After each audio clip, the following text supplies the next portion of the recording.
Well, Kerry, we harken back to a year ago when we took to the whiteboard to dissect a triple option offense. That's exactly what we'll do again this year. ASU taking on New Mexico tonight, which means it's the second game in a row in which they've had to attack a triple option offense. Last week against Cal Poly, some struggles on the defensive front, and now I ask you, in the basic formation set, what's the difference between these two triple option attacks? The biggest difference in the two triple option attacks, Cal Poly runs the veer or midline veer offense, which means the offensive tackles are set up further outside, which spreads out the defense. So you've got about 2 feet in between each of the offensive linemen, and that allows for cut blocking schemes. New Mexico uses what I call foot-long splits, subway splits. So you've got a foot in between each offensive player here at the line of scrimmage, and what that allows for is a zone blocking scheme. So you've got the center and the guard creating a combo block to try to get to the second level of the defense.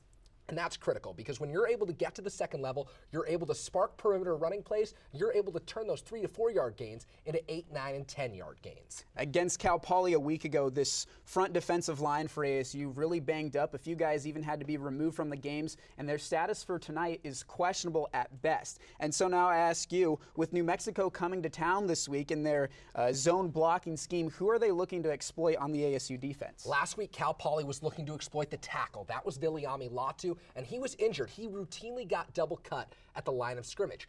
This week, New Mexico is looking to exploit the spur linebacker and the end, and here's how the triple option will work. First, you've got the dive back going up the middle. That's the first read, but what New Mexico really wants to do is get to the outside and option the end. So you've got the quarterback keeping the ball, coming out. You've got a reach block here, so the end has to try and keep contained. Sometimes that's difficult to do. The critical block for New Mexico's scheme is coming from the inside wide receiver on the spur linebacker. If the spur linebacker can get up to the line of scrimmage and stop the pitch play before it gets started, that allows the alley players, Salamo Fiso, the Sam linebacker, and Kareem Orr or Jordan Simone, the safeties, to come up and make the play at the line of scrimmage and allow that option to stop before it even gets going.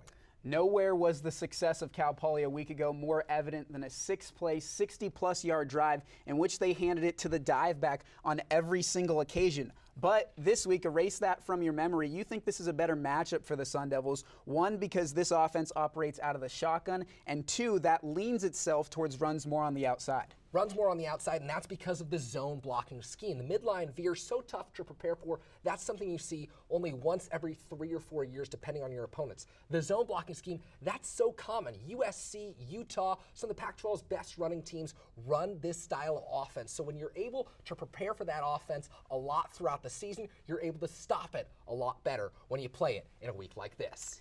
That's Kerry Crowley. He's the brains of the ASU football defense.